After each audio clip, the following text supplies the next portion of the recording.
What are investment objectives and why do they matter? Today we're going to talk about investment objectives with leading edge financial planning.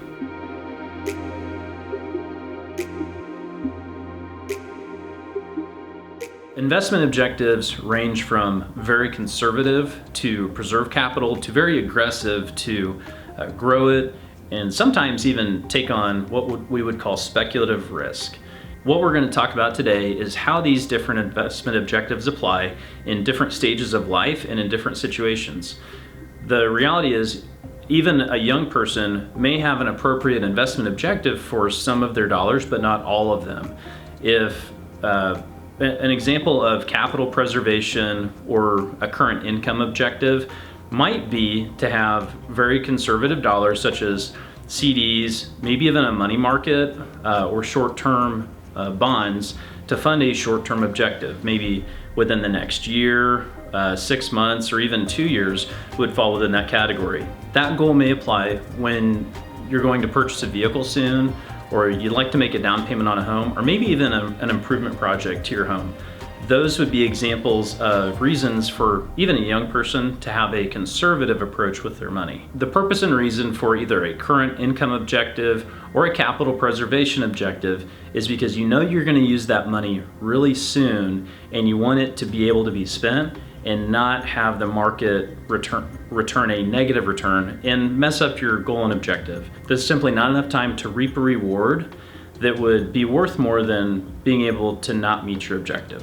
The next couple of objectives are a little bit more risky, still not very risky, but there's growth in income and then cautious growth.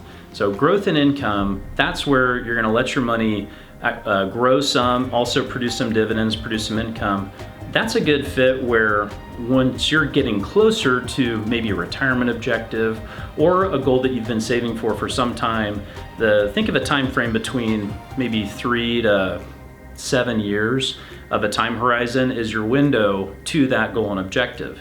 Now, we're not going to have many market downturns that are going to significantly put a 3 to 7 year timeline at risk to meet your goal and objective within that much time to be able to make up the market downturn.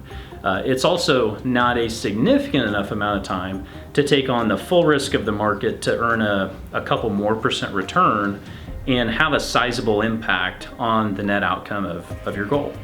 An example of this would be, say you're 55 and you're planning on retiring in 5 years from now, and you're gonna have a certain amount of capital that you're gonna need for the next, say, 7 years or the next market cycle once you do retire.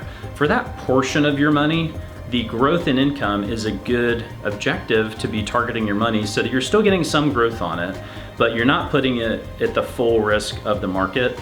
And that leads us to our more aggressive investment objectives. So an aggressive asset allocation is appropriate for a long-term goal. Say if you're talking 10, 20, 30 years out, that is going to allow you to capitalize on the additional growth of a couple more percent on your money over time.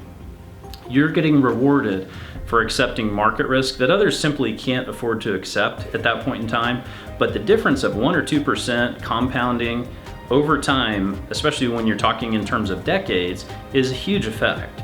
That's why you don't want everything to be growth in income or capital preservation, because when you do have funds that are going to be funding retirement from 10 years or 20 years or even 30 years, once you enter retirement, you don't want to give up all that compounding growth. It's going to make a huge difference in your retirement planning.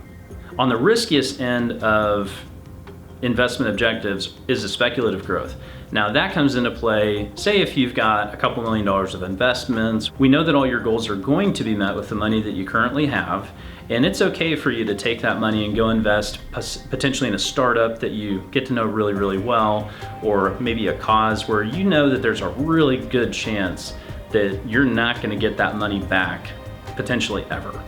But speculative growth takes on a significant amount of risk, far more than aggressive growth would when it's broadly diversified. But if it does wind up paying off, it can pay off in a big way. But you don't ever want to put your entire financial picture at risk to speculative growth, because there's a good chance it may not work out. Now that I've shared more about the different types of investment objectives, when they apply, how they apply, the biggest thing to keep in mind is don't lump all of your money into the same bucket, because the reality is you've got different goals and objectives over your lifetime that are going to apply in different seasons of life, and all of your money is not hopefully going towards any one particular objective. Keep in mind how much money you need for each different goal and objective. Make sure it's going to get you there, and take enough risk to make your money work harder for you, but not too much risk so that if your goal is short term and it doesn't go so well, that you miss the goal altogether. I'm Michael Proctor with Leading Edge Financial Planning. Let us know if we can help you with your investment objectives. We're at 316-768-7526.